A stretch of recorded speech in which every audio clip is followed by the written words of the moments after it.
right, and we're live. 30 seconds is a long time. When you sit down and do it, you're just like, that is a long time. It is, and you just need to get the room tone. You don't want anything else, like clinking ice cubes and stuff. Yeah. It's fun. Yes. So how is everyone doing? Ooh, chat's chatting away. Hi, Calerion, and Abyss is here. Nice, good to see you. And Matt, hey Matt. Oh, thanks for the last minute update. Yeah, very. That'll add to one of the stories for this week. Nice. All right. So so what have you been up to? I heard you may have a there may be a disciple, there may be a recruit, there may be someone headed into the. People are saying my mic is quiet. Oh, okay, yeah. I'll just talk a lot louder. Oh wait. There it is. Is it turned on now? Yes, it was off. That's right. Have we mentioned we're professionals over here? We are. Yes, that's right. I forgot. I turned it off. When no worries. Matt was here, because it was only picking up the AC. Right. Okay. Cool. That's why you were so quiet. So I'm coming through okay now? Yes. Yeah. Sounds. There's nice. a bit of a delay on chat. Anyway, so I might have we might be hopefully doing Frostgrave again. Nice. Yeah. I was looking at the North Star. There's so much, and there's all the Silver Bayonet stuff, and there's a lot of good stuff on that. It is, and I look at it and I went, I don't actually need this stuff. I know. Yeah. But anyway, no, someone who I talked to at work played Space Marine 2, and just talking about the thing, and then board game stuff, and then saying, I might want to do miniatures game, and I'm like, nice. well, I'll lend you some, right? And I gave him Xeno's Rampant and Frostgrave book, because I said, because first he said he thought he might do 40K, and I said, okay, look, you don't make enough money. I didn't say that, right? I'm like, I'm not going to tell you no. I'm not going to dissuade you from doing it. Just be aware that you've probably picked the most expensive one, right? And just kind of talking about it, and it turns out he wasn't really. Not that he wasn't interested in 40K, but he's just like, I just want to play a miniatures game. I'm like, okay, well, are you more interested in like the painting aspect or the playing? And he said playing, but he still wants to paint everything too. So we're talking about like contrast paints and speed paints and express paints and stuff like that. But I just gave him the Frostgrave book, and he said, okay, this looks pretty cool. And we're gonna order like a wizard sprue and a box of soldiers.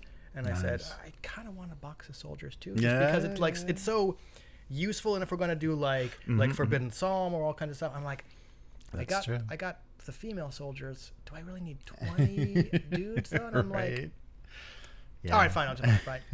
Nice. Haven't ordered them yet, but they'll probably be coming soon. Cool. Yeah. That's great, and it's great that I think definitely Space Marine 2. The story campaign on that definitely makes you want to play a skirmish game. It's nice and brutal and. Yeah, very fun, but and it's good too. You were able to steer them away from. I didn't intentionally. I gave options, and I just said, trying to give people as much information, being like, GW is not cheap. Yeah, and especially in Japan, and if you've got the $500 to invest in Kill Team, go for it. That's what I suggested. Kill Team. Yep. It's just like that, but you're still it's less than the $1,000 to. Yep, and it's just also looking at GW stuff. It's like it is beautiful. It is engineered to fit together one way, and that's it. And like for beginners, like it wouldn't matter. But I'm just like, be aware, like you're kind of locking yourself in if you go 40K. That's true. And I watched a video where someone was equating what Wizards is trying to do with D&D and what GW is doing with Warhammer. It's just like there is one way to play, and you got to just buy into this, and there are no other choices. Homebrew, DIY. No. That's not what this is about. This is about buying our official content and being happy, and seasons, and like they're always just cranking stuff out and trying to find different ways to play, but keep you on a schedule with 40K and so it's just it's too bad. It's too bad that but it's because these are publicly owned companies, that they have to just keep increasing an audience, increasing their consumer base. Yeah, and then they're just taking that away because they were even saying like they used to show little tutorials in the core rule books, how to make terrain, or how or White Dwarf would always show off interesting kit bashes and stuff, and just or, like your own Space Marine chapter, right? That kind of thing. Right? No. Yeah, so now they're just like, let's step away from that because that involves people thinking outside of what we're doing. Or I don't know. It's not, I think it's not so much they don't want to people to think, but like you said, it's publicly traded companies. They got to do everything they can to ensure that the shareholders are making money and get happy, and that means getting people to buy more stuff. And the way to do that is to, like, even if they're not disincentivizing outside stuff, they got to say, buy our stuff. Yeah. And I guess the negative way to do that is to say, we're going to make it very difficult for you to use outside stuff. Right. And just, fucking with the rules and fucking with the meta and the points costs of everything constantly. So it's like, oh, my army's great. Oh, my army sucks. So, just nobody's buying this thing. Okay, well, the next little update, let's buff those things so everyone wants to buy them. Like, yeah, I mean, I'm sure there's like a relationship between the warehouse or the, the manufacturing and the rules guys. So like, okay, what do we need to, Well, we've talked about this before, not to keep going on about it. I don't remember the last time I went to the GW store here, but there's definitely a correlation between how many of this thing people are going to buy and the price. Oh, right? yeah. You look at like those hero models or like the HQ models or the whatever models. I'm like, how do you justify like 8,000 yen for a one model box? And it's like, oh, because you only expect the people to buy one of these, and so you're going to make sure you hit them in the wallet, as opposed to like things that people are going to buy multiple of, which are more reasonably priced. Yeah, we got to have 8,000% markup because we're only going to sell so many, and there's just so much in both of the hobbies, and we'll talk a little bit about D&D today and how they're fucking up. All right, anyway, but something that occurred to me, I guess we can maybe mention this during D&D, but so it's the 50th anniversary of Dungeons and Dragons. We've got a couple of years, and it's going to be the 50th anniversary of Disney's Star Wars. Not, like Disney didn't own it, but Star Wars is going to be 50 years old in 2027, and Disney is going to totally fuck that up. So you think so? Oh yeah. I can't wait to see how badly that goes, because they've already like generated so much, there's like sides, warring over Disney, and anything they do, just like with D&D, anything they're going to do is going to piss half of the people off. Yikes. But even if people get pissed off, they're still talking about it. Yeah, right. Oh, yeah. They're in the news. Yep. Nice. Oh, that's right. Yeah, Matt ordered Zone Wars. Zone Wars. Oh, it's behind the chat. Sorry. It is. It's right here. But I think that was a good move, Matt. Because he was talking about last week, one of his friends bought the second edition Kill Team box. That's probably gotten marked down at some of the hobby places because third is coming. And but that's a good box. It's got the Krieg and Orc commandos in it. It's got good minis and good terrain, which, those days are over. But Matt was trying to saying, I'm not going to buy into 40K, but Zone Wars. And Zone Wars is really fun. Yeah, it's like it's the kind of free league. Yes, yeah, free leagues, and their Mutant Year Zero setting, and all of the factions, like everything that they've kind of released, like so all of the source books, so you can play robots or anthropomorphic animals or just straight mutants or psychers. Yeah, so there's a lot of variety, and you can play solo, 2 players, 3 players, 4 players, and the game works equally well. Cool. I mean, we haven't tested all of that, but it really seems like the rules are wild enough, and the rolling and stuff, like pushing the roll and stuff, works well enough that I think it'll keep everybody in the game, even if you're almost dead, or all of your units are bloodied, you're still competitive. So they do a nice job of not knocking people out. Yeah, not snowballing and letting someone just like completely overwhelm. And you can get some, because of the Year Zero system, you can get some really miraculous rolls. It's like, wow, I just rolled all 6s, and it changes my life. I now win. Or 1s. That's the thing that's good too, is when you're rolling the base dice, 1s generate the currency that power your mutations. So even failing, you're not taking damage, or actually, you actually, next turn I'm going to be a little bit better, or I can do something a little bit more. Right, I like that. Okay. Yeah, so Matt's going to enjoy that, and you can play them right out of the box, because they did kind of that sun drop thing. They've got a wash and like an ink wash and some kind of highlight brush on them, so they look nice. They don't look like raw shitty plastic, and they even on the base have the 180 arc, line for the firing arc. So it's good stuff. Yeah. So we gotta try some of that out, because it's really easy. They give you so much terrain. And I think I would recommend anybody that's interested in it. Both boxes give you so much, because we mentioned we don't get a cut of this. Yeah, we don't. We don't. Because it doubles the amount of cards, it doubles the amount of the terrain, and then it gives you all 4 factions. Right. So you can kind of, different each one has a much different flavor. Like they lean one way or another, and it's much more fun to. And the nice thing is too, most of the time they give you 5 units or 5 models. You're not playing with all 5, so you can kind of push your team like fast and long range or big and brawly. You know, yeah, you get some choice, and really you can't make that big a mistake. You know, and no wrong choice. Yeah, and similar to like Forbidden Psalm, you're doing random mutations. Like they have something built in for each character, and then you draw a random one.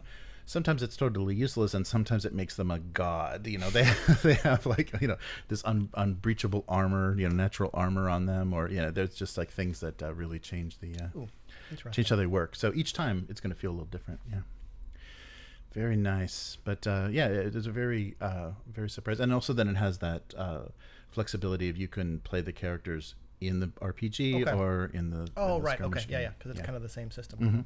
Yeah, you're using almost all the same stats and everything.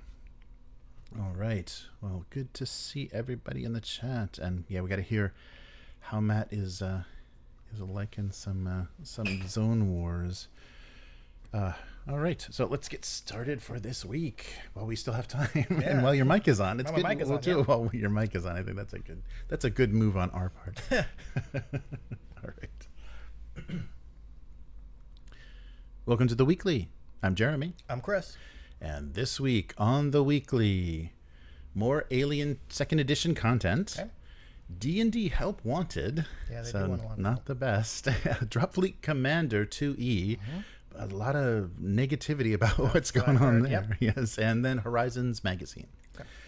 So let's get started with it. So this is exciting, and also I'm not sure. I'm not sure. I'm excited I read this, and I'm not sure either. Yeah, that they're refining stuff, but it was good. They had was good, but and like we talked about maybe previously, they need to keep the license, so they need to kind of keep doing stuff with this, and they had enough revisions. I listened to a little bit of the live stream where they're talking about second edition. They say it's not a true second edition. It's like a refined first edition, but there were enough changes that we decided, what the heck, we'll make it second edition. But they wanted to be clear it all still works. There's not like major mechanics changes where the old content is completely useless. I think stat lines and everything are going to still work exactly the same, so that you don't have to throw away those 3 or do some kind of like weird modification, conversion to use it for second edition. But they released a couple of teasers for the new piece, and they're going to crowdfunding for this too, which is another thing. I was like, okay, I guess they got the go ahead. But Free League is showing off 2 new maps for the Alien Role-Playing Game Second Edition, and they're showing a ship and a mining colony. So the maps were done by artist Miska Fredman, and it gives you views of the decks of the USCSS Fidanza and the Jeremiah 6 colony. So we got, I don't recognize either of those names, so I think it's original, stuff. But this new edition is giving us updated rules, new content, and tools, and will be, of course, fully compatible. They're going to release one of those, cinematic scenarios called the Rapture Protocol, and this is, kind of what they similar to the first cinematic, the Chariot of the Gods, returning to aliens' roots. It's giving you a freighter crew on a tense colony resupply mission. So going back to that familiar. How could you not? Right? Look at what core books they have. Right? Yes. We had the core book, right, which came with Chariot of the Gods. Then the second source book was Colonial Marines. I think third source book was colony stuff. I forget, but I mean the 4 things are military, corporate, science, or civilian, right? Right. Those are the things that Alien is about. So I was like, they're going back to the freighter. Of course they are, right? Sorry, what did you expect, right? I want a Xenos unleashed on one of those corpo offices at Wayland, That's civilian, right? Anyway, yeah. But yeah, so you're on a resupply mission, and I'm sure you're awoken from your let me guess. Someone's a synthetic, and the computer's going to shut down and all that stuff. It's going to be a Xenomorph. Spoilers, right? Oh, why am I even playing this, right? But the second edition is based upon feedback from thousands of players over the 5 years that it's been played, and we've given it a good go around. Yep. So and they were talking on the live stream about the things that they're fixing up. So of course, this new edition, they're also bragging about the new artwork, new content, a variety of new tools, And they're also trying to make this the good starting point. So now that there's enough stuff for the first edition, it's like, well, what do I buy? What do I do? There is a starter set there, but this new edition they're seeing is a good starting set. And the crowdfunding is going to, of course, give you custom dice, reference cards, handouts, and all kinds of fun stuff. And they're going to do a fan favorite, the Hope's Last Day scenario for Hadley's Hope will be the those unforgettable events of that one aliens. led me not that one was bad, but having played Chariot of the Gods first, the full cinematic scenario, Last Days of Hadley's Hope was definitely like Act 3. Right, like it's like stuff has already hit the fan. Like this is like this is the third act of the movie, right? So not that it was unsatisfying, but it's just like I kind of want to see Act 1s and 2. Right? Yes. So in this box set that's coming up with the Rapture Protocol, this is being written by Jonathan Hicks and Tomas Hernström. And yes, they're going to, like we said, the resupply mission. The interesting thing that they also mentioned on the live stream was they're going to be including, they have enough time, so they're going to be including Romulus content. And I was trying to think of what that is, and I don't think we want to know what that is. A lot of corrupted pregnancies. I don't know. It's going to be weird. So, but there probably means that they're going to have rules for like character interaction with the black goo. You know, but that was in part, like that was throughout all of 1. Yes. And I don't know. I mean, we'll see. We'll see. I haven't watched Romulus. I probably won't see it. But like, okay, black, like basically anything in Alien, I think is just plot device, right? Like whatever you need this black goo to do, it can do, right? That's it's true. the MacGuffin, like. New rules for black goo. Cool. Okay, fine. Whatever. Yeah. No, that's true. That may free up the game mothers a little bit to come up with some really surprising stuff, because they can actually, if they have a good idea that something no one's seen in a movie before, you can do it, because that's what Romulus kind of did. They just kind of made it their own thing. I don't want to spoil anything, but there were babies that we should have never seen. Right, sure. But I was thinking, like, I wrote some stuff like that. I want to run another game, so I wrote some stuff. Remember in Prometheus, right? Oh no, in Covenant? No. I'm talking about the cinematic scenario. Oh yeah. Damn, the marine one, the one where they just bombard things with black goo, right? One of the stages is like they say like, watch out for those eye worms. No one knows what the fuck happens, right? And I went, cool, let's expand on that. Yeah, and nice, I grossed myself out by doing all this stuff. Like anyway, like I only bring that up because. It's MacGuffin, right? Whatever the GM wants to do with it, like, I think you would have a real crap player if they went, no, actually, the black goo can't do that. It's like, get the fuck out, right? I don't want to play with you anymore, right? It's whatever you need it to be. Right? Yeah, that's true. And I wonder, because I thought they did a pretty good job of kind of incorporating Prometheus to, to all the alien stuff in there. So we'll see. We'll see if that continues. I don't want them to go too far away from the look of the previous books, though. I thought they did a nice job with it. As nice as those maps in the 2E look, I prefer the 1E maps. Oh, yeah. Right? Like the 2E maps, they look great. They're almost like they're art, but they're almost like a photo of like an overhead view where you see like chairs and like it's all shaded. I'm like, yeah.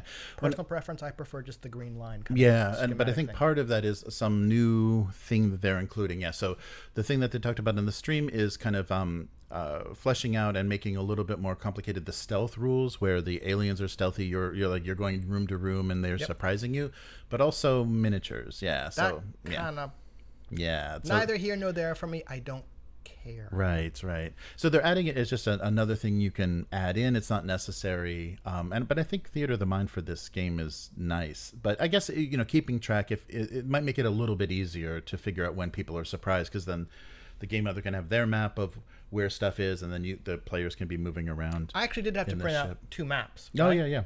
For stuff, so we can track things. And I think the way they handle movement in that was like they broke things into zones, kind of the way Fate does. Rather than tracking squares or something, it's just like, okay, you're in these zones. Yes. And yes, having tokens or miniatures or something to help track that is useful. So I'm not averse to the miniatures game, but based on what you said about like zone wars, I mean, like, I'm almost expecting to see a Zone Wars-esque kind of combat or stealth mini game in this because, right? Oh, Miguel just asked, what's that Theater of the Mind thing you talked about? Right? Yeah, right. We want plastic on a map.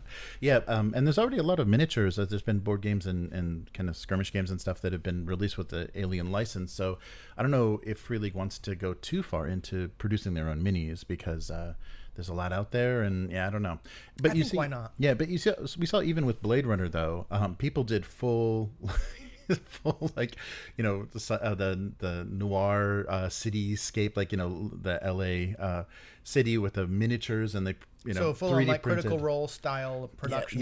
They really went crazy doing boards, and there's none of that in Blade Runner. Like it's really hard to try to get a miniature thing in Blade Runner, but people wanted that so badly. I'm kind of two minds. Like I wonder. Okay, I haven't played Blade Runner. Based on what you said, I really want to, but it gets back to that thing. Like, if someone spent a lot of time making set dressing for a situation, I kind of feel that the GM is going to steer things towards that. Right. Because if you don't go there, you've wasted your time making the scene. Right. Yes. So that's why, me personally, I go the opposite route. Like, Theater of the Mind, I show up with nothing, right? Yep. It's like, if we need a map, I'll just quickly find one or sketch one, right? Because I feel that doesn't force me to go, I spent all this time detailing out this thing, and then now they're not going to go there. Like, unless it's a one-shot, right? Because then you're just like, okay, let's try and corral things a little bit more. I'm thinking of that Genesis system where we played the Beanstalk, where Alan was running, and there was a time in about between the first and second halves of the game where as players we all said, let's go do this thing with this thing, and Alan was like, and then I went, right, like we all kind of agreed, no, this is a one shot, right? We're here to kind of test the system. Let's find a reason to kind of do what the module expects us to do, right? Yes. So unless you do that, right? I don't know. Yes, that's true. You don't say, okay, well, this board that I spent 3 weeks building, I'll just move it over here. Right, which is why I call bullshit and Critical Roles kind of like improv nature. What do you do? Have 100 of these boards behind you and you just bust them out as you need them? No, it's there from the beginning of the episode. We all know you're going to end up there, which maybe isn't terrible, but enough with your improv shit. Well, they can pay a production staff to be back there with airbrushes. Yeah, exactly. Yeah, building foam terrain as they speak. Oh wait, they're going in the air. Okay, wait, we need more tables. Yes. So, all right. Well, let's move on to our next little piece here.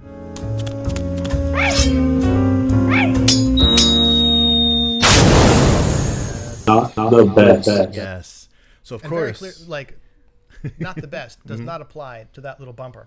Oh yeah, right. Yeah, the best. Yeah, that is one of the best little bumpers we have. Yeah, beautiful. Oh, our chat disappeared. Yes. Not anymore. Boom. There we go. All right. So D&D has listed a new help wanted. All right, help wanted ad. They're hiring a new brand publicity manager. So if you don't see either Chris or myself here next week, it's possible that either one or both of us is taking that position. I've said before, if that ever happened, I would be very clear that I was now a shill, right? Hey, I got bills to pay. Yeah, sure. Right, and I'll tell you why that is. Yep. But they're replacing D&D is looking to replace Greg Tito, who has worked for quite a while, nearly a decade in the position. Wow. Okay. He was so he was their brand publicity manager. The job title that they're looking for now, they've changed it a little bit. Senior manager for brand publicity, so managing the PR and communications for D&D. I hope the salaries can measure it. Yeah, right. They added, and Tito was even working with. He was doing that Dragon Talk podcast and stuff. So he was really kind of in deep with promoting and being active in the community. So your responsibilities, Chris, will involve managing the day-to-day planning of publicity programs, planning and executing product launches and consumer events, fan relations, and monitoring media about Dungeons and Dragons. Monitoring media about Dungeons and Dragons. So what? Scrolling through Twitter and looking at all the things people are saying? Yeah, so that would just mean watching this podcast, and sure. that would qualify you right there. Yeah, so anybody within the sound of our voices, you are now qualified to apply for this position because you have listened to updates on D&D. Okay. Yeah. Yes. So you will be helping frame the future of Dungeons and Dragons and turning it into a major digital gaming brand. Sure. Okay. Lost interest. Yeah. So they've already had, this has been a little bit of a crazy year for them, trying to celebrate a 50th anniversary and releasing their revised 5th edition, having some corporate ownership shakeup, and then Jess Lanzillo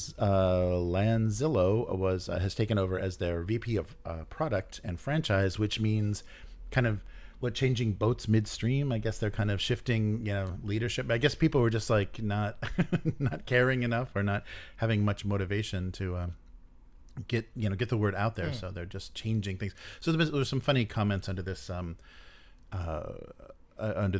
post, but talking about that it's not great to hear that people are leaving the ship, fleeing the ship during this time where there should be kind of the highest morale and really supporting what's going on, and a little bit of a hint of why people might be. Oh, and the last little thing is Greg Tito is moving into public service, so I think he's looking to move into politics, which is weird. I'm always uncomfortable with this move between private and public.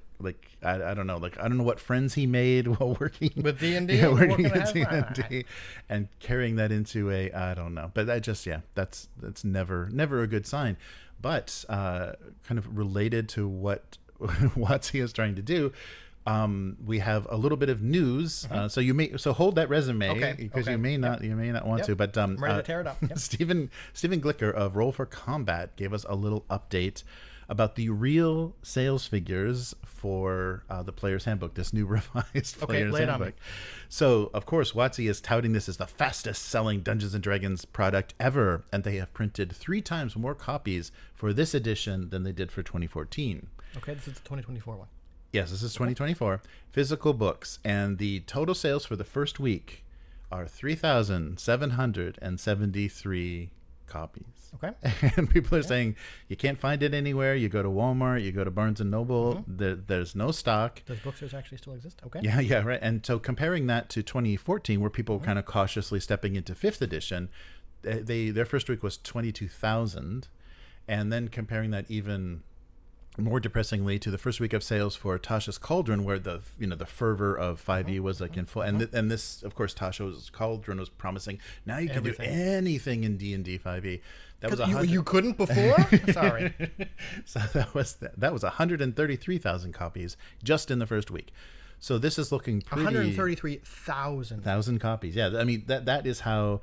And it's been really, I was watching kind of the diminishing returns and kind of people's caution as this revised 5th edition, because everything they've released it's been down now almost under 5-figure sales for their releases. So this matches, people's caution. I think people are like, okay, I don't know. Or they're getting burned out. Right. Or it also says that digital sales, because this is physical and they don't. And so this may be a success for them because they have basically told people, don't buy these old tree-made things, get on the internet. Do we have numbers for digital copies? Not yet, yeah. Okay. And they may not. We may never. But it's not looking good. It's either a win for them as far as forcing everyone to not own anything, or it's saying that people are still way too cautious, and this is reflecting the sales of the physical books at the end of 5e's original life cycle. So it's going to really then the burden of the customer base is going to be shouldered by whatever this VTT is and however you can buy these books. But I don't know if this may be difficult to kind of look at this number and have it tell us anything, because I think they were pre-ordering a lot of stuff as a set. You were buying all 3 books as they came out. You would get one, so you may had an option to spend the $150 or whatever it was ahead of time, which may not figure into these individual sales. Sure. Okay. So who knows? But it still looks like as far as digital copies, they may need all of that support digitally, because physically it doesn't look like it's there. And so I'm curious to see what actually exists on a shelf, and if they're actually getting these things in places they need to, or if they're just seeing that as an old model and that doesn't make them enough money because it's so expensive. Yeah. Maybe not. I don't know. Yeah. But yeah, just the fact that they were willing to say we've printed 3 times more copies than the original, and you sold that. So there's a warehouse somewhere that's up to the rafters in players' handbooks. This is assuming they're telling the truth. Yeah, I mean, I'm not saying they're lying, but I think this is someone that got numbers kind of around what WotC wanted to release. Yeah, so yeah, that's true. And we may never know. They're going to just be claiming, because for shareholders' sake, they're going to be claiming victory this whole time. Right. But we will see.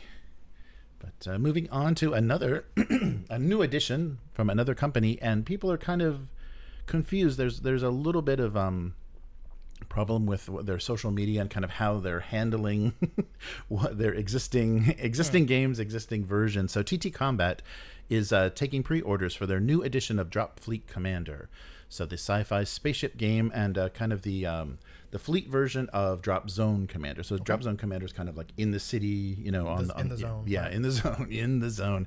And but this is the massive starship battle. So they're releasing the pre-order is for a box set for 2 players, UCM against the Biofissers, and it's a 10 millimeter. 10 millimeter sci-fi game, but the ships are so big that 10 millimeter still makes for some big pieces of resin.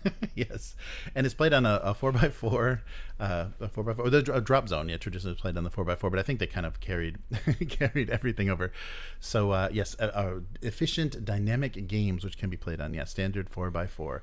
So but then there were posts. So they announced this, and then there was I think on their Facebook, a social media post, and maybe Instagram or something, that they weren't taken down, that they said we have discontinued everything as of August 9th, 2024 to make Dropfleet 2.0 coming later this year will focus on that. So they may just be letting things go out of print on the website. I checked the website before we went live, and there's still, most of the things are listed there. Maybe some odd pieces of terrain are out of print, but everything still seems to be available. But it also said in this update, some items may return in a new format, but others will be gone forever. So they posted that, and people are like, wait, what? I want to get involved in this game, or I want to, make sure I get everything that I want for the Drop Zone. And okay, what's happening? So a little bit frustrating. But they're pushing, this new hotness. So this 2-player set is the entry point, of course, into Drop Zone, Dropfleet, with a new host of. Oh, the other thing that they kind of emphasize too is, all of the factions are going to be playable from the release of 2.0, and I guess that was a problem with Dropfleet for 1.0, is they kind of did a schedule, scheduled releases of each faction, and people are like, I want to get into it, but I want to wait until the faction I want to play is out. So they're making sure all factions get out at the starting blocks at the same time. The original creator, so Dave Lewis, the original creator of Drop Zone and Dropfleet, has been doing interviews to kind of promote things. So hopefully this is going to come up, and they'll clarify kind of where they stand. This is a UK company, so I'm not sure what exactly is going on. But as far as the factions that are going to be available in 2.0, so the UCM, the Biofissers, the Sheltari, Scourge, and Resistance, and of course the PHR are all there. And all of the and so they're also saying that all of the add-ons and expansions for each faction are going to be there, as well as a new set like a modular space station, which who knows how big that's going to be. But and he also said, the creator also said that they're working on pushing the storyline forward, which is weird. I think that's something that, like, I don't know. I've heard the people that, former Games Workshop employees saying, I don't know why they had to do that, why 40K had to like move the storyline forward, and they kind of blamed America and Americans, the American market, saying, we want more story, and we want the sequel, or the want to complete this trilogy, where they had a thing, they had an interesting setting stuck at this point at the end of humanity, like humanity, battling out like seconds to midnight kind of thing. But now there's, they want more to happen, and it's worked well for them, I think, as far as like selling new models and stuff, getting everything. Well, not to keep talking about GW, but like, do you think, American market or not, do you think that's a result of, 40K first comes out and you have setting, right? And you just have these little snippets of stuff and all these kind of like interesting things that aren't really developed. kind of like we talked about with any kind of franchise having to fill in holes rather than progress. Oh, yeah, storyline, yeah, right? yeah. Maybe this is kind of the opposite, right? Okay, you have all these things, right? And if you keep writing about them, just by nature, you're going to have to flesh them out. And eventually you kind of probably reach the end of the things you can talk about with those characters or settings or situations. So what do? You have to kind of progress the storyline if you want story, or if you want like novels or fluff or stuff like that. And there's a ton of GW like 40K novels, so I think this might just be a natural kind of progression of having a very lore-rich game. Sorry, I hate that word, right? Anyway. Yeah.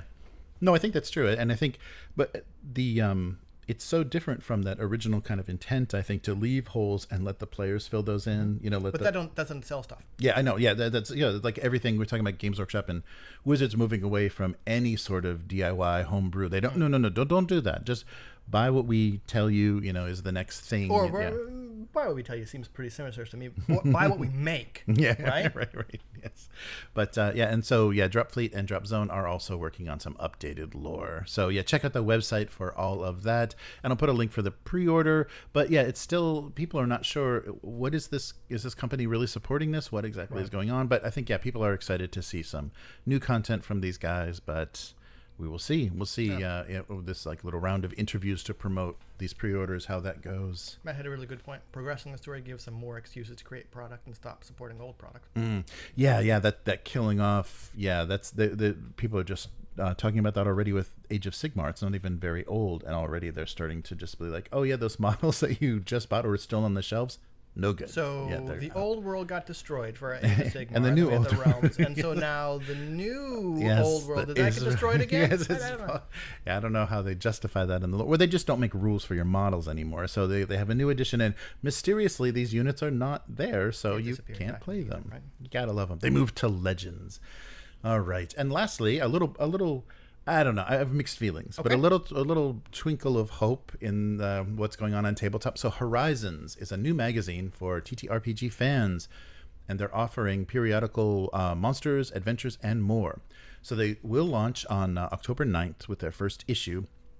They're going to produce quarterly issues, and this is a newly formed team of experienced creators, and that would be Hannah Rose is the editor-in-chief, who has worked as an editor for a lot of Wizards of the Coast, a lot of publications from D&D, and Clara Daly, who has been I believe an artist working that way. So the magazine will. Horizons. I was like, okay, well, they didn't really think about people finding this. Because, I wonder what that big because Horizon there was a very famous Horizon magazine that was an arts magazine that had a lot of writing, like W.H. Auden, and a lot of very famous paintings were produced in this magazine. It was published as a hardcover journal, so people Horizons so American Heritage produced that, and also there are at least half a dozen things called Horizons, and one of them is the Yokata Air Base 374th Force Support Squadron monthly newsletter. But that's like a dominant search result, so it's like you guys are really gonna have trouble with people finding you. But if you find the website, I'll put a link to the website. So both the website and the Patreon, they're the only Horizons on Patreon, so that makes it pretty easy. But the cover of the first issue has been posted, and there's a couple of different ways you can subscribe to this and support it. Currently, it's only going to be released digitally, so a PDF version. We've seen the cover of Horizons 1, kind of a draconic, a very kind of beautiful, kind of whimsical dragon illustration. The two levels that you can support on the website, which is just kind of directly supporting the magazine, is Wayfair, which is $5 a month. Remember, it's released quarterly though, and the Wayfair Annual, which will be $54 a month, giving you the 4 issues. $54 a year, $54 a year, giving you those 4 issues. So the two creators were working together on the Tal Doré campaign setting, Reborn, which was a Critical Role Darrington Press project. But they said, hey, let's try to do something extra exciting in the TTRPG space. So Daly's the trained artist, and they became a major contributor for environmental and landscape work for this campaign. And Rose is the editor and has worked on Baldur's Gate, Descent into Avernus, Journeys Through the Radiant Citadel, and The Wild Beyond the Witchlight. So yeah, more recent works, but they decided to collaborate on making quarterly issues. So each issue will contain 4 main articles, 3 of those being tailored to 5th edition. So okay, great. The 4th will focus on a non-D&D franchise. Oh, thank you so much for that scrap.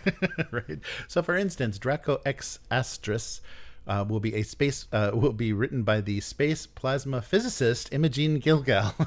So just in case. Yeah, that's interesting. Yeah, so her job is a PhD astronomer researcher at the University of Southampton. She pitched an article for Star Dragons. Maybe that's what's depicted on the cover. This article provides lore, stat blocks, and lair actions for Star Dragons through their life cycle, protostellar wormlings to sequence Star Dragons. So in other words, it's 4 articles geared towards D&D. Yeah, right. Because lair actions and stat blocks. Yes. Yeah, okay. Yeah. To be charitable. Mm-hmm. Yes. Something I've thought about is, system neutral or system as agnostic adventures games, right? Mm-hmm. When you think about it, that's a big challenge, Mm-hmm. right? Okay, there are families of games, right? Like things that use a D20, or you could generally make them kind of compatible, like class level D20, right? Okay, right. Then like percentile things, right? Or like OSR things, right? Kind of, there are these families of games that take less effort to kind of work between. But if you go system agnostic or system neutral, like what does that entail? Yeah, I've thought about like, how do you write a stat block for that? Right. It just unless it's all verbal, right? This person is very strong. This person is not charismatic, and even there, I'm using D&D things, right? Yeah, right. So, yeah, whenever someone says system agnostic or system neutral, I immediately think, yeah, maybe not really. Yeah, I don't know. And So, it's gonna take a little bit to get it to work.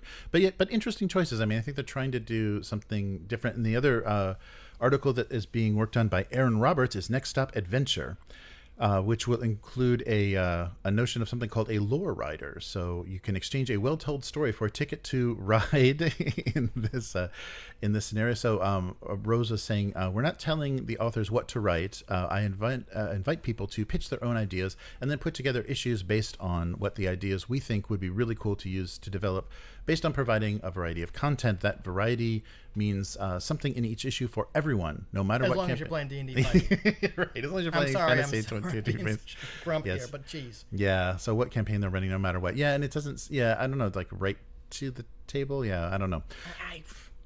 I can't blame them. Yeah. But it is the world's most popular RPGs. Right. And tissue. It's the Kleenex and thermos of RPGs. So, and they're coming from this. I mean, they're coming from working for the. I didn't want to say that either. But looking at those credentials, I'm like, D&D wizard stuff. Okay. Right. Yeah. So they're gonna have a bias, and they're gonna, what they think tabletop is going to be majority. Yeah. So they say Horizon, or they insist, they're stressing that Horizons will be paying top dollar for its content. And what they're working for is sustainability for creators in the TTRPG space. So that's a nice thing to hear, just like we heard from the Wharf Rat Games. What they want to do is get you an idea, get it to production. Horizons you want to share your content, and we want to pay you well for it and present it well. So how they're doing that right now is the digital subscription on their website. I'll include the website, and then also their Patreon. And their Patreon is just a flat one tier, $5 a month, and so basically you're paying $15 per issue, which is definitely reasonable, and giving them enough. And they already have enough supporters, I think, to support themselves well, like to pay people well. They're going to be paying decent amounts, like per word, or per 20 cents a word, I hope. Yeah. So I think it's gonna. They're definitely aware of that. Sorry, what's that? My statement came out wrong. Oh yeah. I said, I hope they're paying about 20 cents a word. I don't want to imply that is their rate. Oh yeah. Checked, hopefully, right? yes. Yeah, we'll see. But it's good. It's good that that's their emphasis. So everything included in the publication, they're also emphasizing, has been play tested multiple times. So quote from them: "We go through 2 stages of play testing, which really allows us to know that the content is going to be balanced, that it's going to be easily useful at the table. I'm a big advocate of not leaving game masters hanging for not having plot holes where they have to scramble to fill in things and answer questions that the content should already be answering. So yes, so this is coming to us October 9th, and support for the project is, like I said, on the website and on Patreon. So the one thing that I, just in my personal experience, and this is of course more recent too, is I have never been at a table playing 5e that there's been more than one female identifying, a female player. Never. I've been That's on you. But I've been at indie RPGs. We've been at tables where I'm the only guy almost, So it's like, why 5e? Why do they so what I'm emphasizing, this is all women, so the founders are women, and it looks like a lot of the contributors have been women. 5e is not. Maybe this will change it. Well, there we go. If that's what they're looking for, maybe. But I think the indie RPG world is much more welcoming in games that play much more like what the player's expectations would fit than 5e. So it's a shame they're going to waste this effort and talent. Of course, that's on a bigger market because they have got a decent audience already on their Patreon. But it's a shame. It's not really matching. And it is. I mean, and that is, I don't know. My knee-jerk reaction here is, like, if you kind of got two choices when it comes to RPGs. Either you make 5e stuff because that's where the money is, or you toil away in obscurity making your like indie stuff, right, and make no money. Everyone just passes around the same $20, right? Like those kind of seem like your two choices, right? So as much as I don't like D&D, I can't blame people for going, you know what, we got to make 5e content. Yeah. Because it just has the largest market. Yeah, and I think I'm not sure if it was from Roll20 or from Wizards themselves, but they were showing the split, like the gender split of D&D of 5e being 60-40. And I don't know. I mean, we've got a very unique situation. It's very different from the rest of the world. But that would mean that there is probably 30% of the 5e games that are 100% female. And I cannot imagine that being the case because it's so rare to have even a majority. And even if you look on actual plays and stuff, like Wizards has to really work hard to get a representatively female group of actual players. So that's the only thing that kind of bugs me about this is that they're doing a lot of effort, and I guess there's going to be maybe of course a bigger audience and more support, and it's not going to this doesn't feel like a feminist project or a female focused project, so their gender doesn't have really anything to do with it, but just the fact that they're spending so much effort, and it's all in the sake of 5e for the sake of 5e.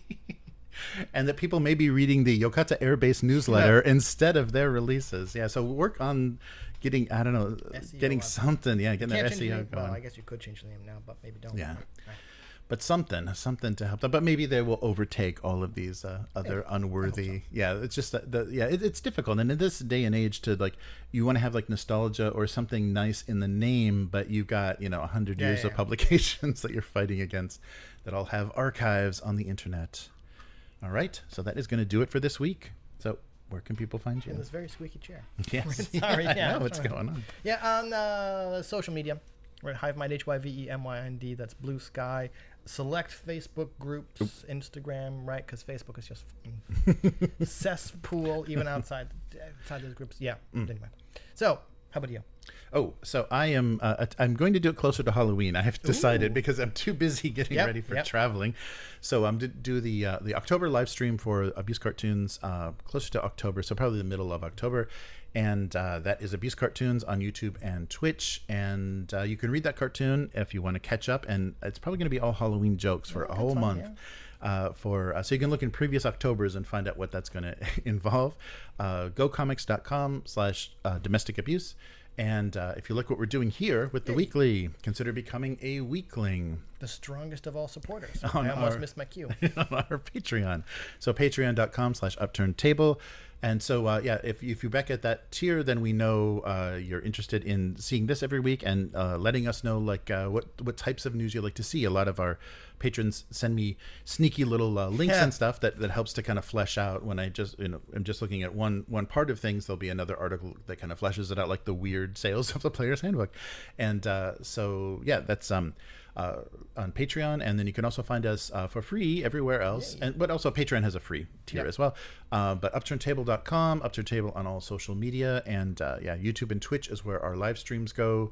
We're going to probably be doing some more Ironsworn tomorrow because we're down a player, and we'll be getting back to some Outgunned soon, and maybe some Alien for Halloween. I don't know. Yeah, the Foundry has a whole nice official suite of Alien stuff, so I'd love to run Chariot of the Gods again with a different, less cynical group and see how it goes.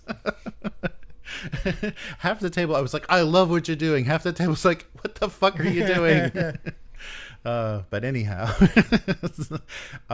let's do that again soon. So subscribe to the channel and like the video to help other people find it. But you'll send you notifications when we go live. So look for some Ironsworn tomorrow with Will and Matt, and we'll be back again next week. Yep.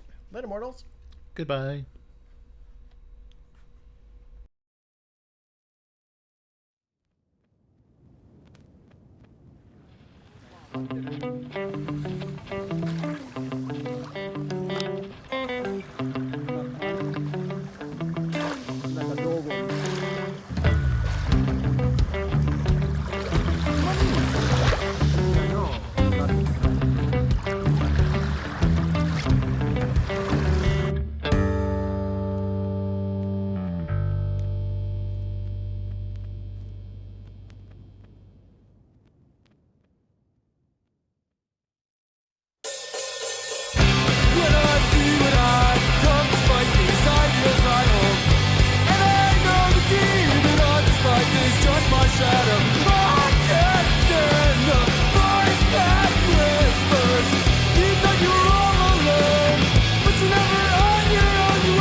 Wait, is the chat still here?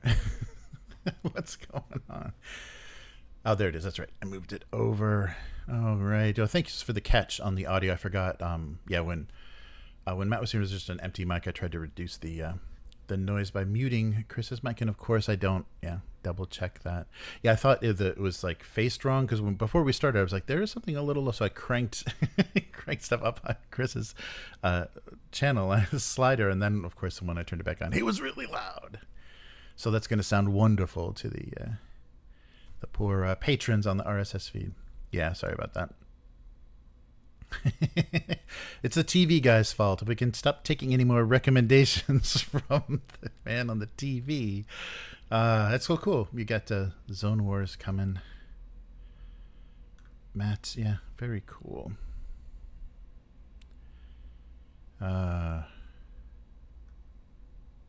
Yeah. Oh, that's right. Alien TV show bringing xenomorphs to Earth. Nice. Yeah, I wonder because that was weird. That got confusing when they were reporting about Romulus, because Romulus was originally just going to be a streaming thing, like a Hulu streaming thing, like the Prey Predator thing was. And then they're also producing the television show. So I got confused with the news of both of those things because I think both of them have kind of a younger cast and stuff. So we'll see. We'll see how that goes. But yeah, we've got some other weird stuff. Aren't they doing there's other streaming shows coming up. Oh, but one streaming show that is a real pleasant surprise. I mean, he was great in the Matt, what's his face, the Batman. He was one of the better characters in that, but very minor role. But the Penguin streaming series, the first episode is much better than it needed to be, and it really made me think that the Batman didn't need to be a movie. It would have been much more interesting to have like a season arc of the Riddler and a season arc of the Penguin, just because what they're able to do in just one episode, like it boggles your mind when you see something this well paced and this well written, and then you watch an episode of Rings of Power or one of the Star Wars things or whatever. It's like they can't get the writing rooms. I don't know. There's some really bizarre stuff going on in writing rooms, but this was really great. And what they're able to do in that same way that with the Dark Knight movies, they're doing kind of real world based versions of these Batman villains. So they his name isn't Cobblepot because that's ridiculous. So they're but they're changing things enough. There's identifiable things enough, and his performance is so good in that all that horrible makeup, which actually is pretty amazing. It's it really is expressive, and he comes across as like a bloated, like nightmarish De Niro character, like a Robert De Niro character in this, and it's really interesting and really well done. And then it's a mob story, because it's going to be like his and going back to the shows like Game of Thrones and things that have like characters at at cross purposes and plans within plans and all that good stuff, people plotting against each other and having it have stakes because you can end up dead. So I was really surprised how good that was. But then of course the first thing on social media is, why isn't there any Batman? It's like, it's better if it's the human part of this and you're watching how the politics go and how the kind of the fight for fight to get ahead in the mob goes. Miguel is saying, why is Wizards always in the news? Yeah, that's crazy. Oh yeah, I think you're right, Clarion. We're talking about aliens coming to Earth in the TV series. There was like an Earth Wars, I think. I don't know. I think it was Dark Horse. Yeah, but they've released like omnibuses of those, and they added a bunch of like crazy characters, which I think kind of inspired some of the characters in the like Alien versus Predator and stuff. But yeah, there was some pretty fleshed out kind of storylines, which I don't think they're ever going to do. I don't think they'll use those comics as inspiration because they're very comic booky in comic book logic and stuff. And as we've seen from like Sin City and stuff, that stuff looks pretty weird on the screen, on the big screen. Like reading Frank Miller's writing in your head is one thing, but having an actor say it, you're like, ugh, it's a little cringier. But there is some Earth Wars kind of basis for Alien. So, but I'm not sure if they're going to go. If it may just be like the slow kind of scary infiltration. Yeah, yeah. If you do searches on YouTube, I think some people like have read the comics too, or at least like do synopses of that Earth Wars. I know that Alien Theory talks about those characters a lot. That's a good channel if you want to kind of monitor what's going on with alien stuff, because any little press releases and stuff he talks all the way through, and he's a big, lore geek. So yeah, Alien Theory is a cool channel to keep you updated on that. Agent Carolina, how's it going? Nice.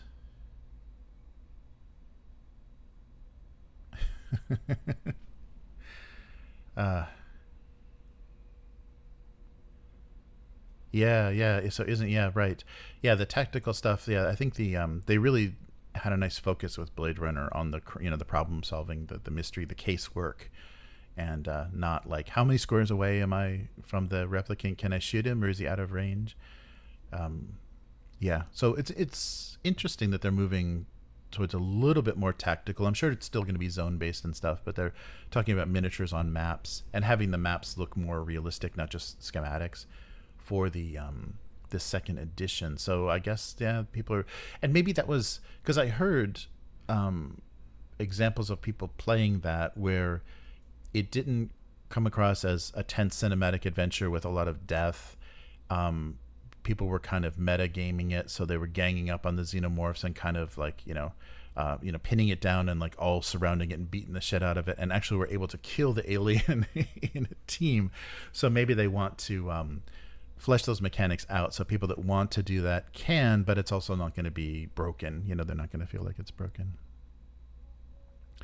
Calarians, right? The abstracted chase rules are good in Blade Runner. Yeah, I think that's they need to keep it that way.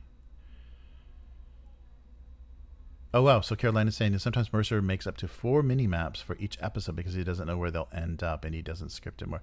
Yeah. And with if you've got a decent production budget, you could definitely do that. If you've got people that are making stuff for you, you can have a lot of stuff on standby. It's just most people, it's heartbreaking. It's like, you guys aren't going to go into the castle, but I spent months on this thing. Yeah.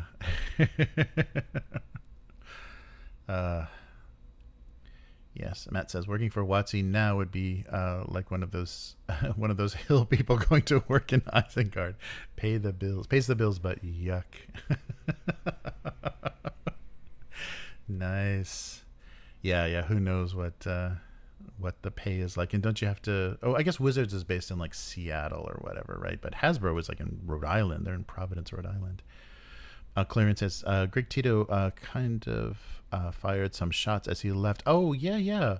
I didn't read any of his social media, but I remember hearing that. Yeah, and I think obviously, if he's leaving and isn't leaving and staying in the industry, he's like getting out of the industry. So obviously he's not happy with how things are looking. Yeah, and maybe some of the contentious stuff and how Wizards isn't dealing with it. I'll have to go back and look at his social media. I didn't see that.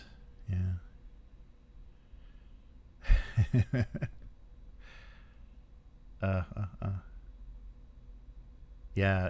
Interesting. I think it's very, very weird, but it's frustrating at these public. Well, and I think that's what the frustrating thing is with Disney as well, because now they have the Marvel publishing, and there's just and I guess it's just all too big. There needs to be some of this stuff, pulled apart and broken out. But it would not exist. I think if Disney didn't buy up Marvel and take the loss leaders, I don't even know if it's a loss leader, just a loss, their publishing arm. I don't even think it would exist anymore. I don't think because I heard that DC is only still printing books because that gives them an iron hold on the licenses for just the logo shirts and stuff, which is where they make most of their money, like Superman S's and Green Lantern, lanterns on t-shirts, and Wonder Woman W's is what makes a lot more money than comic books. So they just like do comic books so that they have the a hold on that license, and they can always make money in that way. So it was like maybe more than 5 years ago, but I was hearing that it's comic book publishing in the US, it's like it could go away just because it's not making any money, and it's being so embarrassed by English translations of Japanese manga. Like the sales aren't even comparable.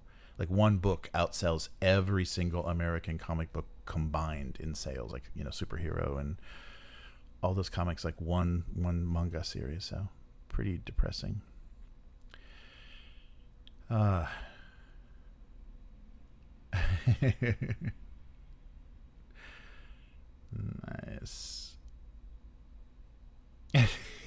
Did I just quote Agent Chamber?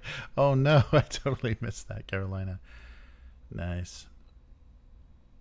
Bursting through the story gives them more excuses to create product and stop supporting old products. Yeah, oh, that's right. Yeah, I think Chris read that live. Yeah, Matt, I think you're right.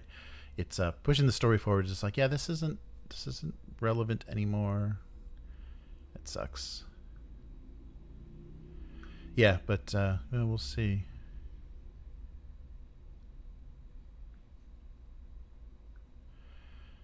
All right.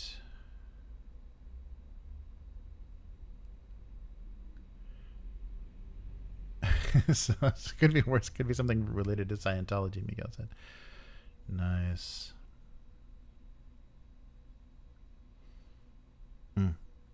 Oh yeah. Yeah, Carolina was interested. Yeah, I think we only had one chase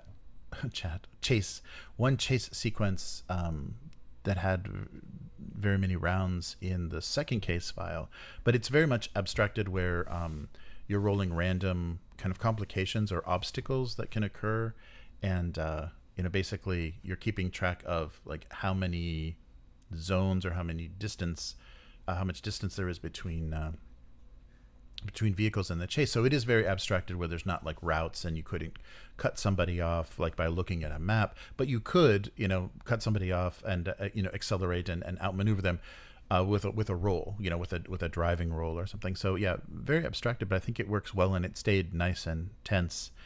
And Perez, totally trashed his spinner. That was great.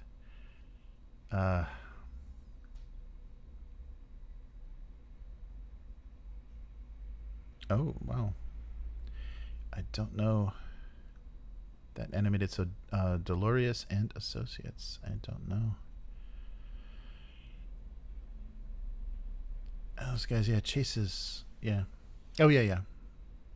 Yeah, right, yeah, Clarion's got it. Yeah, the Chases explained very, very well. Yeah, so it's like a little bit like a rock, paper, scissors thing where somebody decides to do something and it may be effective or maybe not, depending on what what your target is doing. Yeah, good stuff. Nice.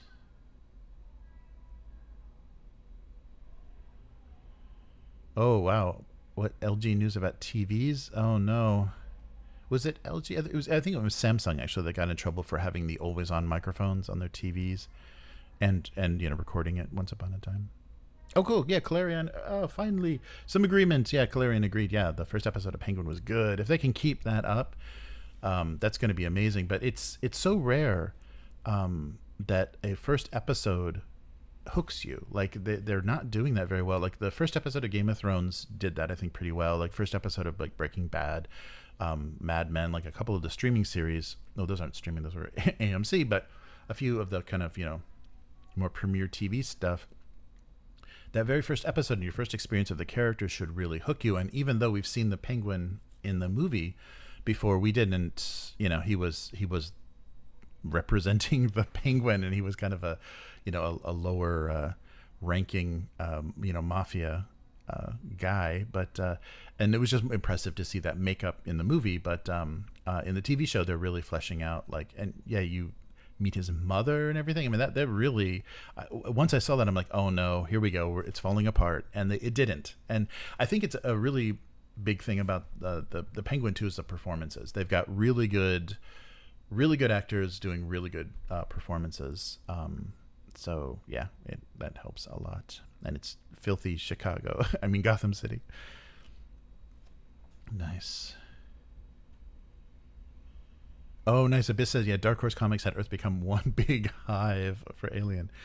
Nice. Wow. So LG is the LG TVs are trying to force advertising.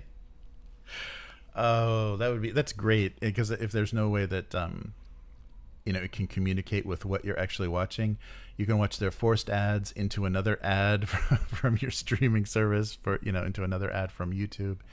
Oh, it's going to be wonderful. An ad apocalypse, the likes of which we've never seen.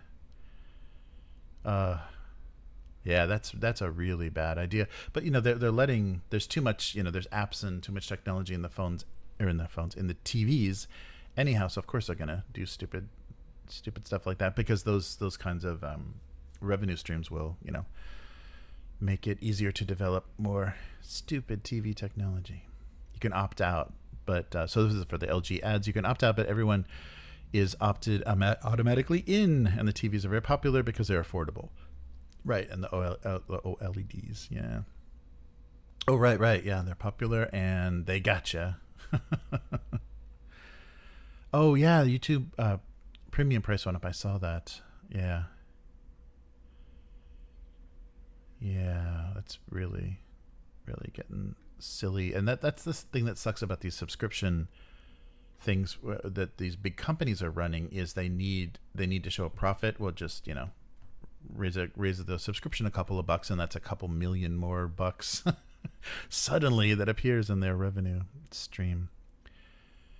Yeah, that really sucks. And I think it's weird, because we're going to reach this thing where people, I think, are already choosing which things to subscribe to, because you can't subscribe to everything because the prices have gotten too high.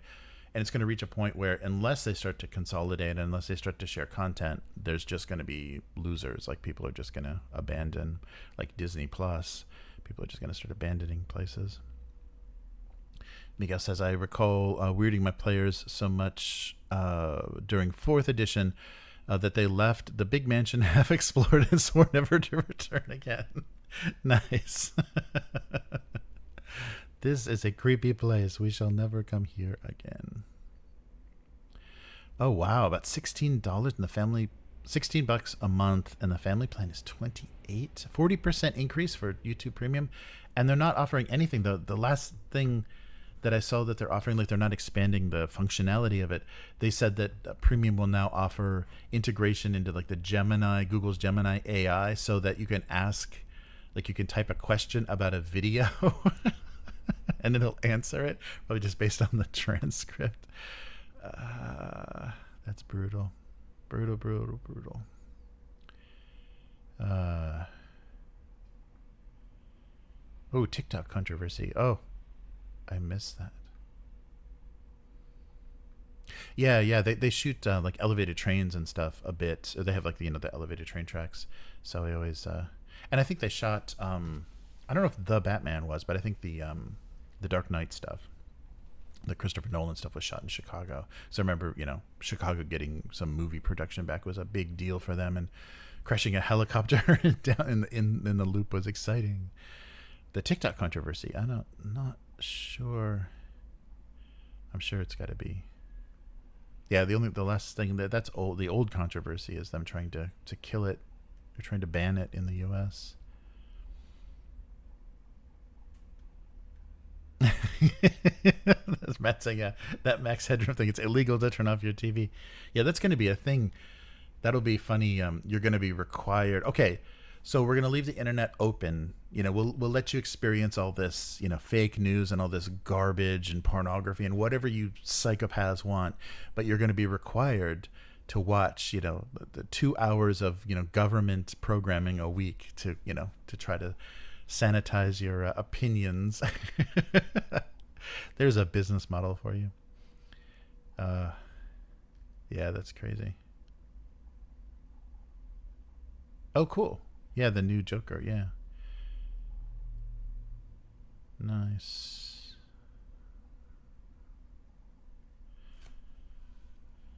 Converted the premium prices from euros to dollars, so it might be higher. Oh, even higher. Oh, no. That really sucks. Yeah. I think luckily, I won't explain how messed up my situation is, but my situation is pretty messed up, but I'm enjoying the Japanese price for American access. So that's pretty good so far, but it's, probably not going to last or make much difference soon. Oh, China owning it, yeah, and now spying on everyone. Yeah,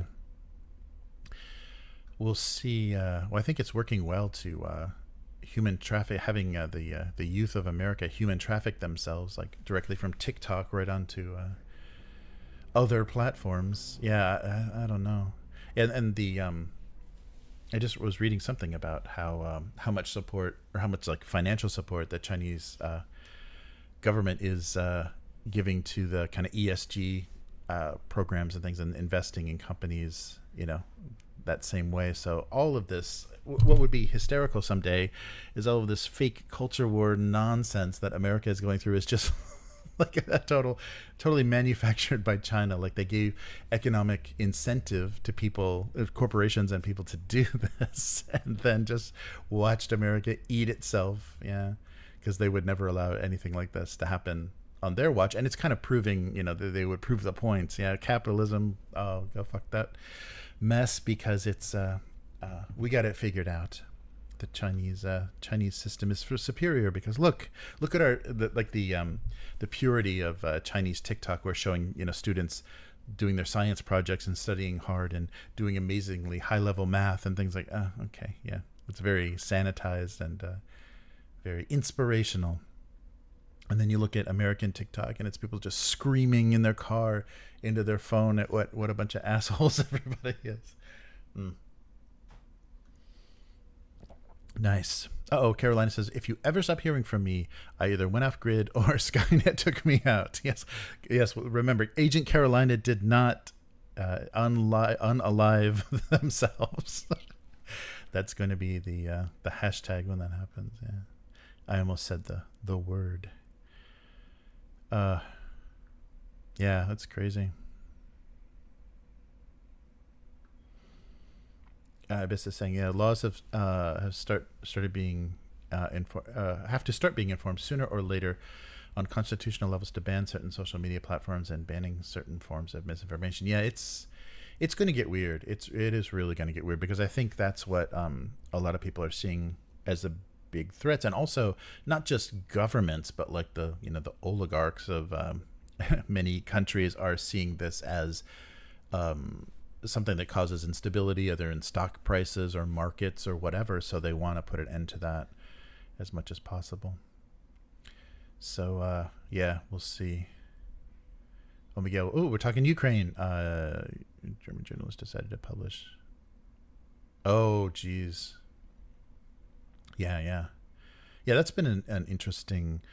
Watching all of that go away, because it was surprising how much, like, there was the Russian Times that was like kind of this refuge for independent journalists that kind of got kicked out of they lost their mainstream jobs, and it was kind of a refuge for them to keep reporting and having some kind of like presence, media presence, but it was all Russian funded. Yeah, interesting. I think it's a very funny situation, and I wonder how much of that is that's right, related to this, but I wonder how much of that is the US is trying to commit against China, if China is involved in kind of trying to destabilize the US culturally. I wonder how much America is trying to reverse that. But did you see I think it's Brazil, so I was reading about the pressure, so X's pressure in Brazil, and Rumble just leaving, and then also talking about the arrest of the Telegram guy. All of that is weirdly connected, and the same companies that are trying to shut down these platforms, the same governments that are trying to shut down these platforms in their countries and saying that they're misinformation and they're dangerous, are also then criminalizing VPN use. I think it was Brazil that they cited, like they want to do like a $10,000 a day fine for using it, for being found using a VPN to get outside of the censorship. So yeah, that's all fun.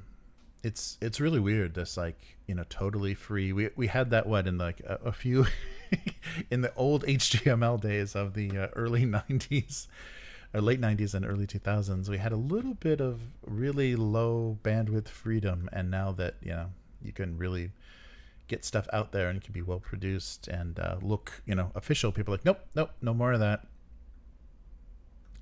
Yeah, it's going to be weird. What different governments do to, and I just think it's starting out in the hands of the U.S. and like American universities and stuff was not the universities, but then going from there into Americans, big business trying to figure out how to trade data and stuff.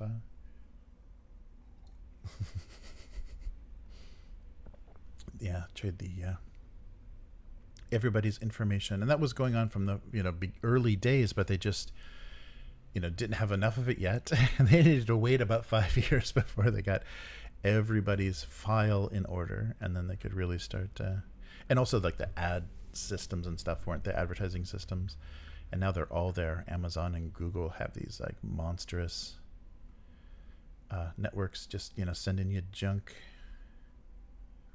Yeah, I've had a couple of those really weird things recently where your whole news stream and all of the inserted ads and stuff just turn into something you just said. Yeah, it's very, very crazy. Tim Pool. Oh, I missed that. Sorry, let me catch up here. Biss says, I know you don't do politics, but it's baffling to me that you have Americans and Canadians on this platform who are literally paid Russian assets and nothing will happen to them. Nice.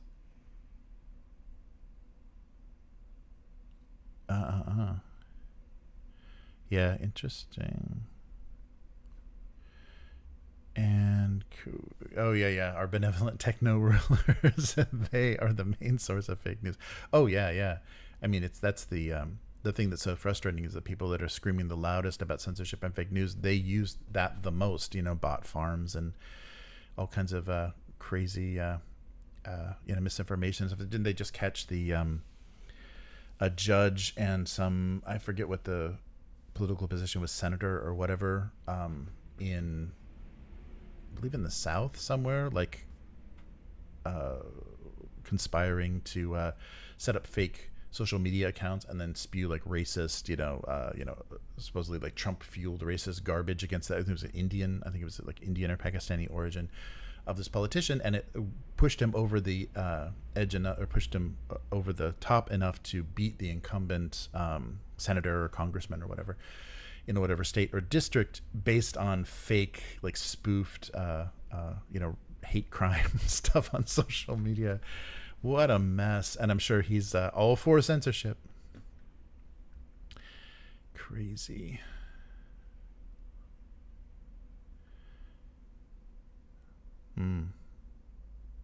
Yeah, it's weird. It's I think it's a shame that like journalism doesn't have, or there are very few journalists anymore, and there's their credibility isn't even a thing anymore. Like they don't even.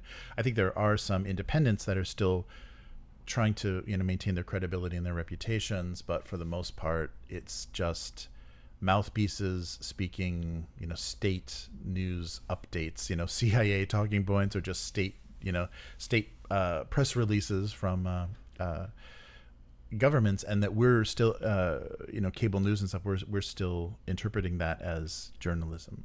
Like there's been any sort of, that they're not just totally paid off. Yeah, so that's what's creepy, is that the kind of propaganda feeling of, and you feel it like more so during the election year, the weird propaganda of the news you're not getting, because they used to have the what was it, the rules about on television, if you had if you were supporting a political message, you had to give equal time to the opposition, and that's just not even the case anymore. All these news channels are just basically reading tear sheets that come from whatever press secretaries or whatever, however things need to be released. You can always tell because they're always using the exact same adjective. It's like, this is the adjective that's going to work. This is going to be our phrase.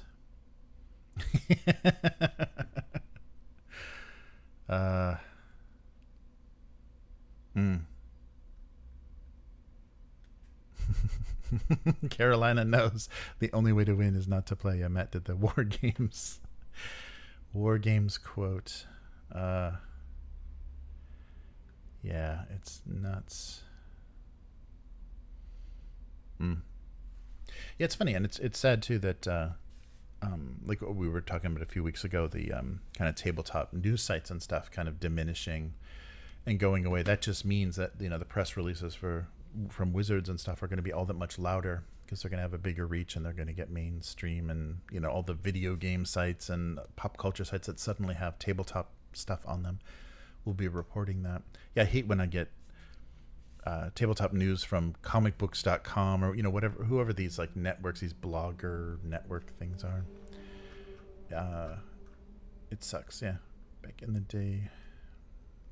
Oh, woo. Oh, we're talking about back to Tim Pool. Oh yeah, that's right. Abyss is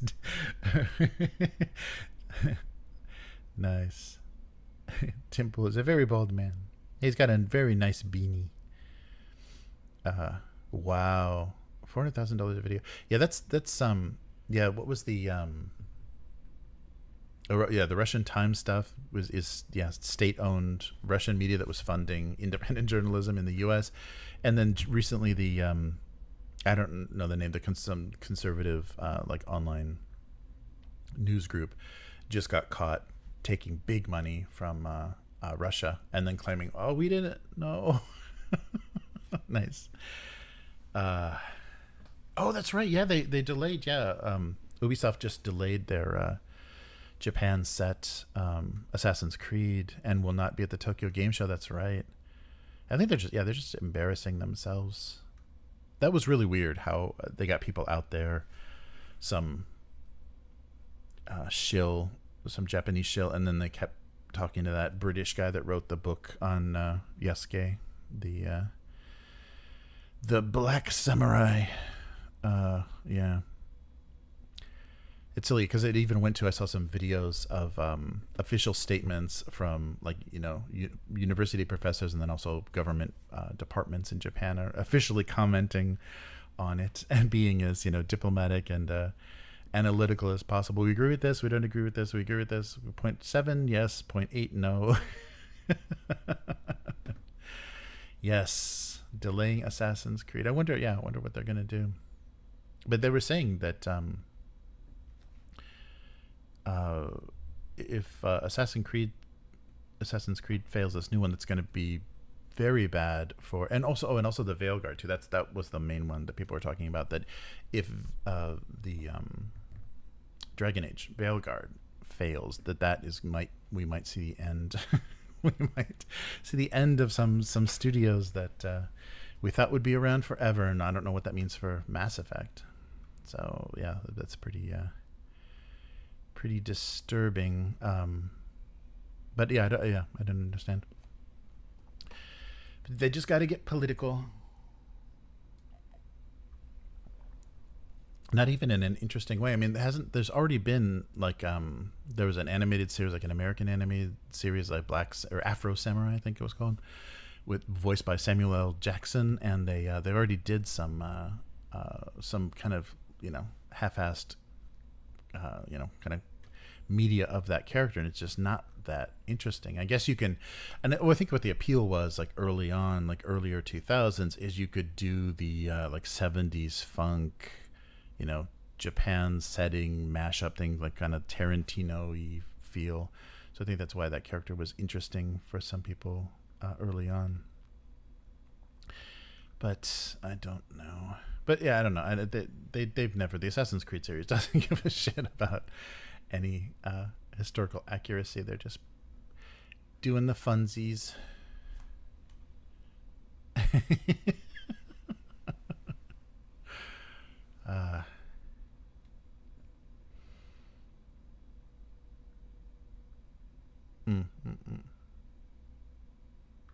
Yeah, right.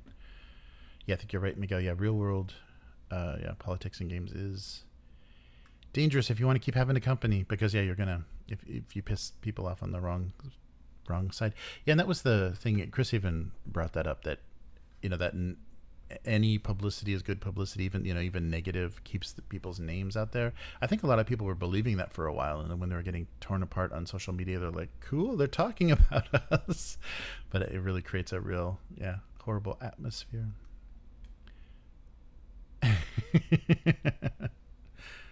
Open world Star Wars game that didn't sell well means something is very wrong with Ubisoft. Yeah, that's amazing. Somebody said that in the review of the Star Wars Outlaws. It's like, how can Star Wars be, because the Star Wars games that were produced during the times of the prequel trilogy were mostly trash, mostly really terrible games, and they sold well. They made plenty of money. And they had controlled budgets, but there was a lot of weird shovelware, Star Wars shovelware. But that all, no matter how crappy it was, made money. And now people even have nostalgia for them because that was like a little bit more playful, like fun time where you got like a bounty hunter game and all the Jedi Outcast and all that good stuff in the we played the Clone Troopers. Clone Commander, whatever it was called. But yeah, there's some fun stuff that they just kind of played around with it, and now they can't even make money. And also because I think the production, maybe that was the thing they figured out is, keep the budgets as low as possible on these, cash in Star Wars games. And they're not doing that anymore, so they need to knock it out of the park, and they can't because they have the ugly, unlikable protagonists and stuff.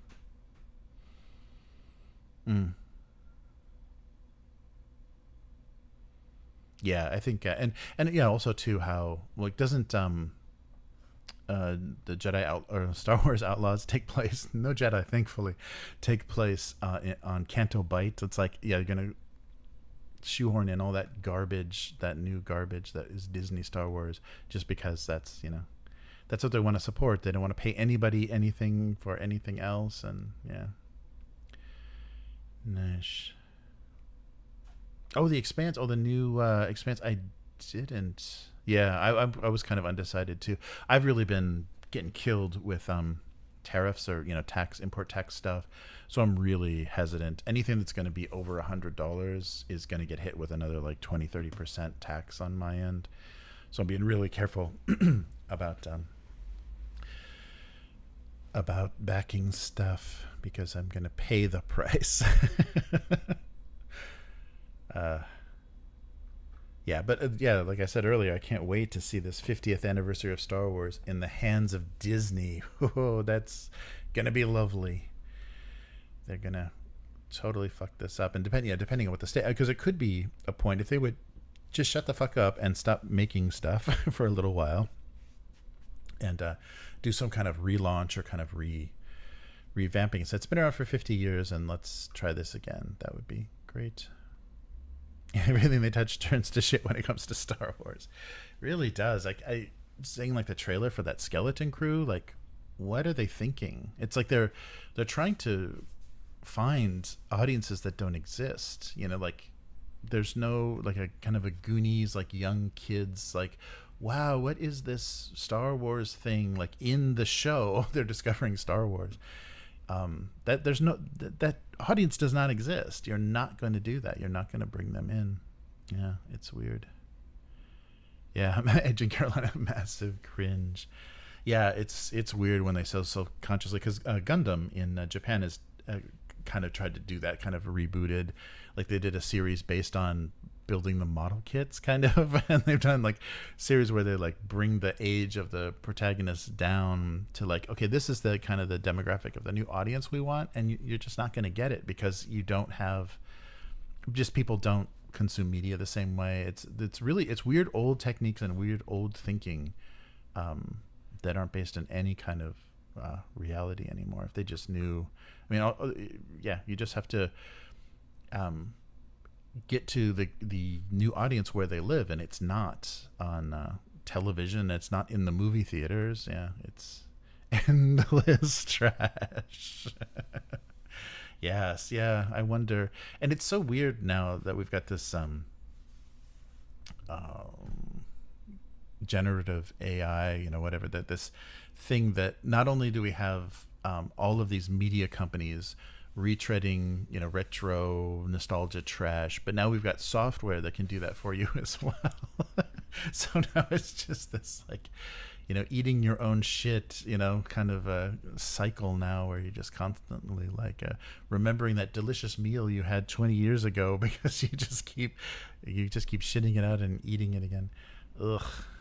Yeah, it's really really sad. But I think it's just it's like growing pains from like how this kind of old school media companies need to rethink how they do stuff, and they're not going to learn until they fail. But now they're getting so big, it's going to take a long time for them to fail. Talking about nostalgia, I'm playing the original UFO mod. Oh, and having a great time. Nice. Oh, and speaking of the retro stuff, did you see the Dawn of War 1 and 2 are getting like anniversary editions? And they're just going to give you all of the cosmetics and DLC, like the expansions and stuff. So if you have either of those games in your Steam library or whatever, they're just going to automatically update with everything unlocked, so you don't have to like piecemeal buy all the Dawn of War stuff through Steam. It's just that's going to be the new version, because I can't believe like that's still like active. Like those two games are ancient, but they're still have active player bases. Nice. Oh boy, more 40K, just what Abyss wants. Yeah, but those old RTSs are fun. It's cool, and it's cool that it's Sega, right? Yeah, Sega that I think published both of those, so they're still supporting them. That's crazy because I forget what they said, like 15. It's like 15 and 10 and 15 years or whatever. I forget the age of the games, but nice and old.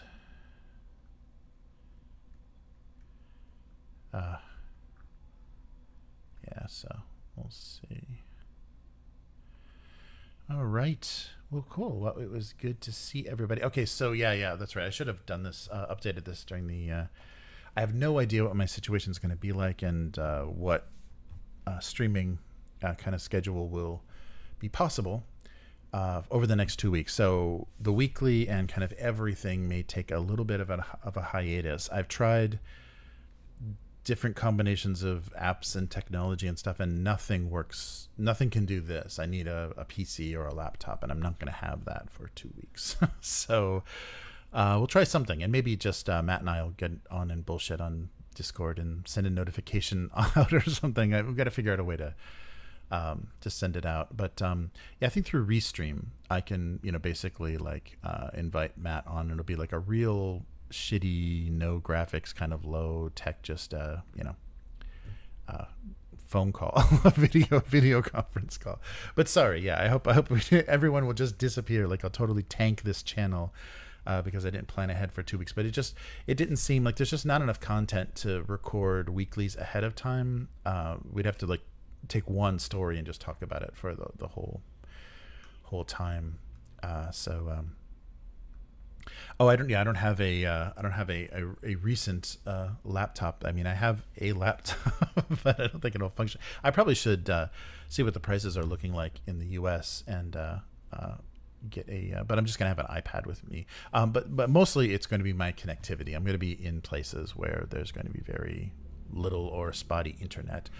So especially the first week. So next week probably nothing, and we might try to get online and do something the week after. That also means actual plays as well. So the whole channel is going to get quiet for a couple of weeks, and probably our numbers are going to tank, and yeah, it's going to be a nightmare to rebuild.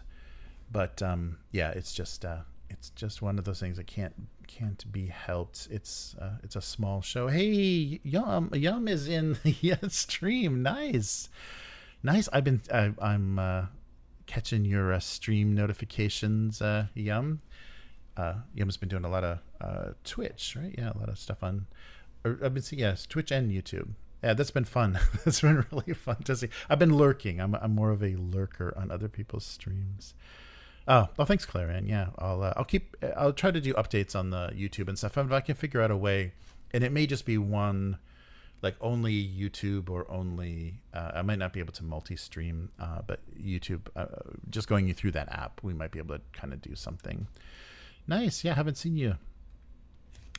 But I will. I'll have my iPad, which does not do much of anything. It's so weird. All of the streaming apps on the iPad are just meant to just like turn on the camera, the front facing camera, and a chat, and it's like it's a very low level of streaming. I guess it's basically just phone streaming. It's just like a slightly more fuller featured version of phone streaming, which is pretty simple. No way. Yeah, no, your streams are fun. They're nice mellow hang streams. Yeah, and I apologize, I haven't been doing the cartoon thing for a while. That is another thing I could not get to fit in, but we'll be closer to Halloween. We'll do so, and maybe I'll try to come up with some Halloween candy for next time. Yes, I will. I will stop lurking, Yum. I will say hey when I am in there. Nice. Oh, 2 unboxings. Oh, yes. Oh, Matt, that would be great. That would be great. Yeah, I could definitely we could definitely do that. I can get you set up so you can log in and just upload the video. Yeah, just send the video to me yourself, so that'd be cool. Yeah, but we'll be doing that. So yeah, I would yeah, right. Discord. Yeah, that's true. So there is the if you're in so YouTube members and patrons have access to the Upturned Table Discord, and this it's not very well organized, but just there's some stuff in there. So I'll pop onto there and maybe we'll do some chats and maybe just some calls. That might be fun too. Is just mess around and see what's going on. But yeah, I'd love to see your unboxings, Matt. That would be very cool. Yeah. If you've got some time, let me know, and I can run through with you after you do the video how we can upload it. And if we can just do something more raw, we don't have to worry about music and titles and stuff. Do something more raw, and then do a different version of it at a later time, like clean it up. So it'd be more like a live stream basically. But I would appreciate that. Yeah, I'm not going to have much production time, and I'm out of here very soon, right after the weekend. So yeah, and it's going to be a lot of crazy stuff. But yeah, I'll be back after I'm back. We'll so middle of October. Be back. Dirty Socks unboxings. Yeah, Matt. What's Matt going to be unboxing? Big questions. Yeah, and I might have some fun stuff. I may be rescuing some fun stuff. While I'm gone, so there might be some stuff to look at, some old nostalgia, right? Yeah, so some old like metal miniatures and stuff from the early days. That might be fun. We'll see what still exists and kind of what shape it's in. But yeah, I know. Yeah, Carolina. Yeah, we're gonna get rocked as far as, and it sucks too because things were kind of building, especially after I did the real solid, like every few days releasing the VSN, the long actual plays. The numbers were doing well, and now we're gonna get totally fucked. Yeah, Abyss, if you just go to the Upturned Table, I think it is just Upturned Table on Discord, you're already in there. Yeah, you're automatically in there. If you log in, it should come up as one of the things you're into. Yeah, it's just an automated thing that both Patreon and YouTube membership gets you is into the Discord. So I probably forgot to say hey to you when I got the notification that you came in. Miguel doesn't do laundry. Wife gets upset when I don't do it the way she likes it. There you go. That's a happy marriage when you're just like, yep, I can never do this to the level you need me to do it. So it's officially your job. That's happened to me in a few situations. Yeah, so we'll rebuild Upturned Table when I get back. But it's been too long since I've done some of this stuff. So it's a necessity. It's kind of long past due. But we'll get on in some sort of way and kind of reconnect. So keep an eye out for notifications. It may just be Matt and I on a Discord call, essentially that sort of thing, just streaming only on YouTube. But we'll give it a shot, and we'll see how it goes. But take care, everyone, and we'll hopefully be back with you in a few weeks, and just pop up sporadically before then. So everybody take care, and see you all again soon. And I will definitely stop stalking lurking on Yum and say hello. So take care, everyone, and see you next time. Goodbye.